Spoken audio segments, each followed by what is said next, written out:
Thank you. Welcome, everybody. Bonsoir tout le monde. Bienvenue aux consultations publiques pour le 16 avril 2024. Welcome to our public consultation meeting on April 16th, 2024. We are here tonight to discuss draft bylaw 1616, amendment to the planning program Urban Heat Islands. On est ici ce soir pour parler de projet de règlement 1616, modification au plan d'urbanisme, îlot de chaleur urbain. So tonight we will be hearing from Director No, who is our Director of Urban Planning with the City of Westmount, who is going to explain some of the details on this. And again, this is a draft bylaw at this point. And Mr. No will walk us through the process. After that, we will have a question and comment period where you can ask questions here or you can ask questions online. Si vous voulez, vous pouvez poser des questions en ligne, s'il y a quelqu'un en ligne. But the questions are pertaining to this draft bylaw tonight. So we are not addressing the dogs of Summit Woods or anything else of that nature tonight. It is really specifically about what's on the agenda tonight of Urban Heat Islands. Donc, merci à mes collègues qui sont avec nous ce soir. Monsieur No, over to you. Thank you, Madam Mayor. Good evening, everyone. My name is Frédéric No. I'm the Director of the Urban Planning Department, and I will be presenting you tonight this draft bylaw concerning urban heat islands. By the way, this presentation, for those who are interested, will be available from today on our website. Quick agenda of tonight's meeting. It should last, to me, no more than 10 minutes. It's quite short, but of course, if you have questions, do not hesitate to ask them. So there will be a context and objectives, a presentation of the draft itself, and then the adoption process and next steps to conclude with the question period. So the context and objectives. There's a provincial law, Bill 67, was adopted in 2021. It concerns the amendment of Section 83 of the Act respecting land use planning and development. And this bill is aimed to add a new provisions that goes like this. All municipalities with an urban program must comply with this provision. Identify any part of the municipal territory that is sparsely vegetated, very impervious, or subject to the urban heat island phenomenon, and describe any measure to mitigate the harmful or undesirable effects of those characteristics. So that's the purpose of tonight's draft bylaw. There's two items in this draft. The first one is to identify with a map the areas prone to the heat island phenomenon in Westmount. And secondly, to propose measures adapted to the Westmount context to reduce the effects caused by heat islands. Alors, concrètement, le premier article vise à définir qu'est-ce qu'un îlot de chaleur urbain. Donc, la définition. Un îlot de chaleur urbain, c'est lorsque la température ambiante de deux milieux environnants affiche des écarts importants. L'intensité varie selon les paramètres météorologiques et anthropiques d'un secteur donné. Je vais vous montrer à la prochaine diapositive la carte en question. Qu'est-ce qui cause les îlots de chaleur urbains? Il s'agit d'un phénomène qui peut s'expliquer par différents facteurs, notamment les émissions de gaz à effet de serre, l'imperméabilisation des sols, la morphologie urbaine ou encore les matériaux de revêtement employés. Voici la carte. C'est une carte qui nous est fournie par la communauté métropolitaine de Montréal. Donc, ça va au-delà des limites de Westmount. Mais pour Westmount, vous voyez ici le résultat. bien sûr avec les couleurs chaudes comme étant les secteurs plus propices aux îlots de chaleur urbains. Donc, vous voyez, bien sûr, naturellement, c'est davantage au sud de Westmount, et, entre autres en périphérie est et ouest. Maintenant, les moyens pour mitiguer les îlots de chaleur. Considering the health impact caused by UHI, actions are encouraged to mitigate their undesirable effects.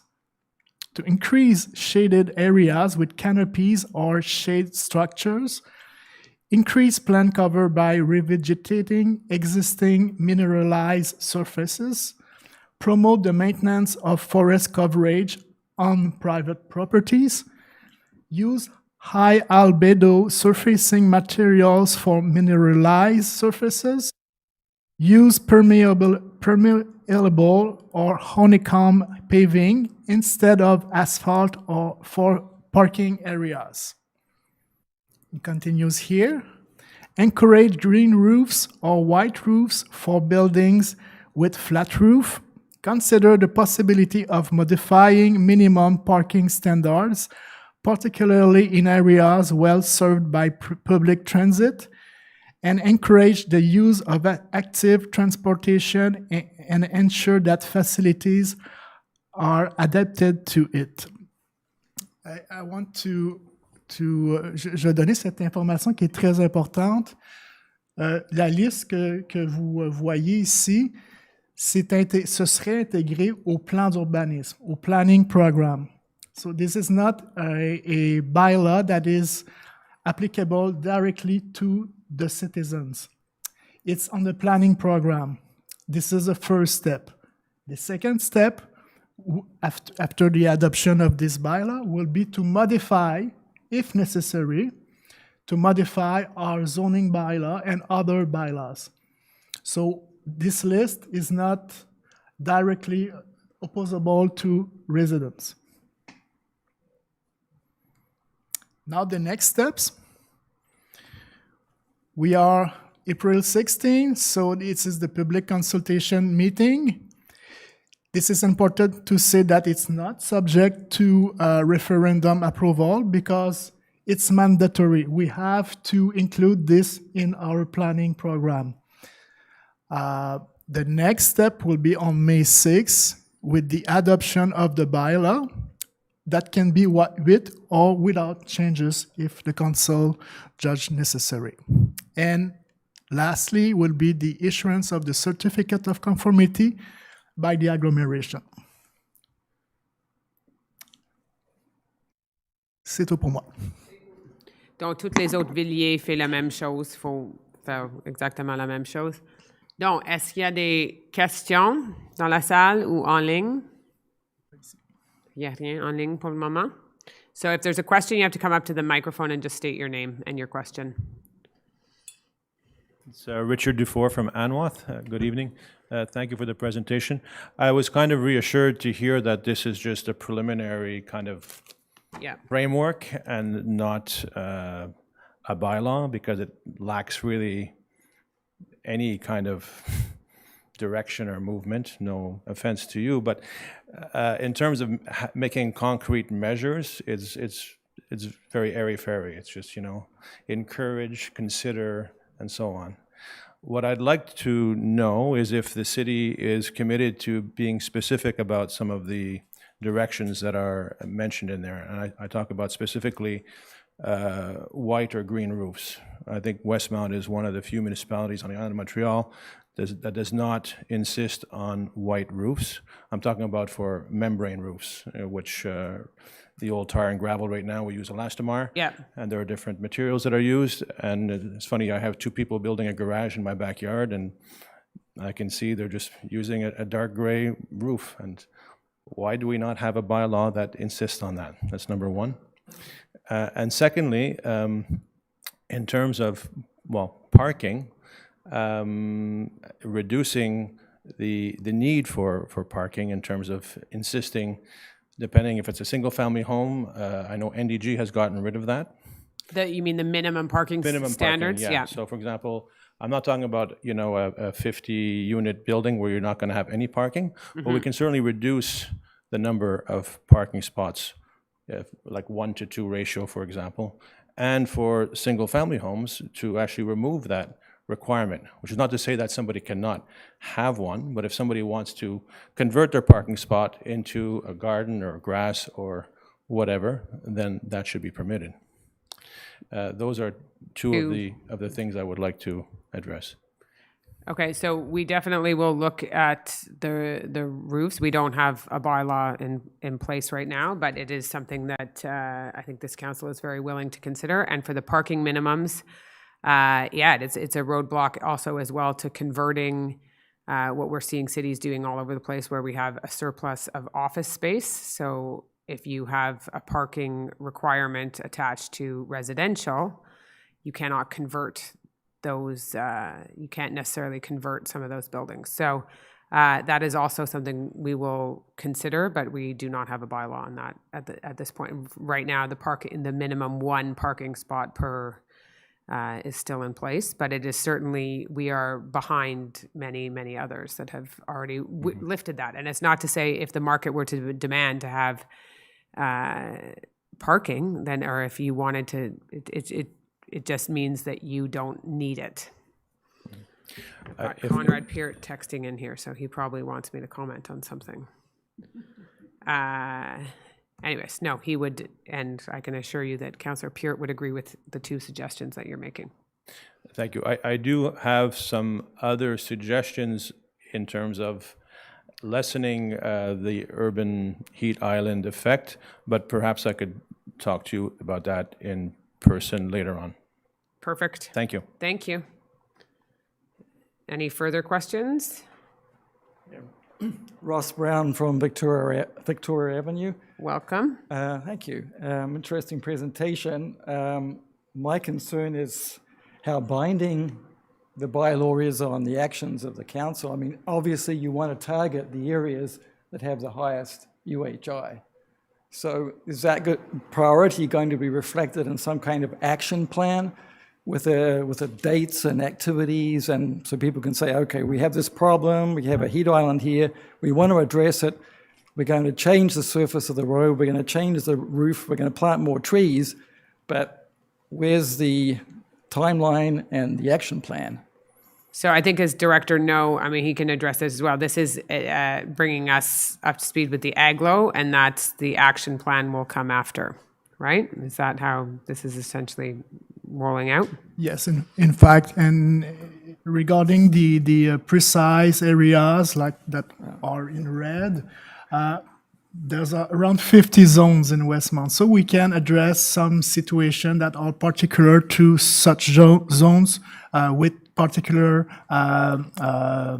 disposition, with particular regulation. So, like for the south and the west, southeast, southwest, where it's more red, we could decide to adapt the regulation with more strict bylaws. For example, regarding parking requirements, for example, or regarding canopy or tree felling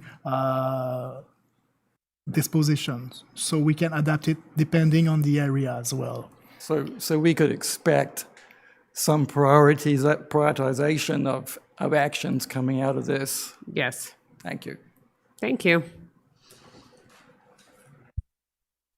Any questions online? No?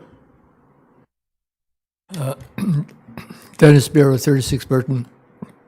Welcome. It's a great presentation, great idea of lessening the heat islands. My question is, though, with all this action planned in terms of bylaws and specific actions for the, let's say, the 50 zones you talked about, why is the city supporting the creation of a new heat island up at Marianopolis College, 1.5 acres of synthetic turf field, which is really soil sealing, which is one of the things we talk about in the presentation. So you're doing all this action in the areas that are existing, then you go back to a green area and you change it the color to maybe yellow or maybe not red, fully red, but even with the new Or maybe maintaining it at green. Pardon? Maintaining it at green. I'm sorry? Maintaining it at green. Maintaining it. Green. You're saying that you're presuming that heat island will automatically change. I'm saying that. Yeah, well, that heat island, even with the new synthetic surfaces, new infills, they still create a heat island. It's less than maybe rubber infill, but still a heat island. Soil sealed, so there's a huge contradiction here, and I just don't understand it. One part of the city is going in the right direction. Another part is saying, no, we want to make it even more challenging to reduce heat. I don't understand this. Does anyone want to address this question? I think that what we're looking at here is conforming with the agglomeration, and we will address heat islands if and when there were to be a new soccer field, if and when it were not to be, if it were grass or if it were turf. We would take into account all measures to ensure any of that was offset and not impact, have as minimal impact as possible. And not make it worse. Thank you. Thank you.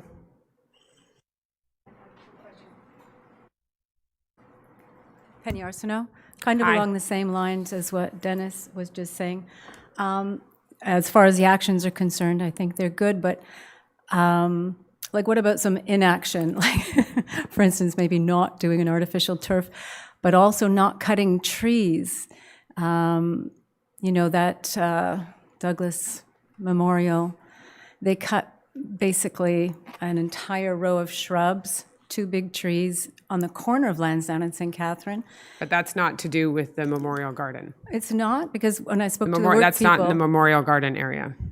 okay. So if a tree came down in what, Well, the workers that were there told me it was part of the Memorial Garden, so they're going to cut down trees, but they're going to add trees, but They are adding mature trees in that are area. probably, they're not going to be adding mature trees. Anyways, just to say, then also with the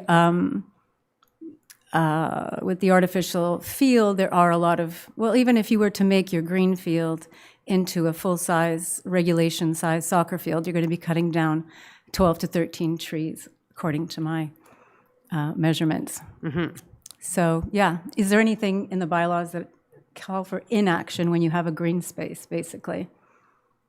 Not addressed in this bylaw, but we are pretty strict on trees and protecting our canopy and how we go about doing that, both on public land and private land. Okay.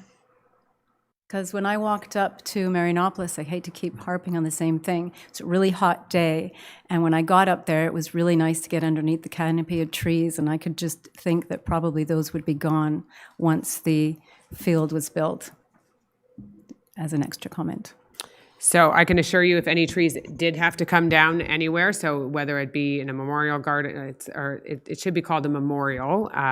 It's the Doug Ellis Memorial, or anywhere else, they would certainly be replaced. But I can't speak to the trees, and I don't know the specifics about the tree that you're talking about in Westmount Right, and there were Park. also some trees cut down in the retention basin as well. That would have nothing to do. So No, we that are. had nothing to do with the We are memorial, taking that I know. down a lot of trees that are either diseased or damaged, and it's part of our forestry maintenance. We'll be taking down Yeah. a lot in Summit Woods as well. Yeah, I think a few of those were Siberian elm, I think, yeah, so they would have been taken Possibly, down. I have to look at the. It's all mapped out. We know, like they have a Okay. detailed map So of them all. So no tree ever comes down without thorough examination. Thank you. Thank you. Any questions online? No? Okay.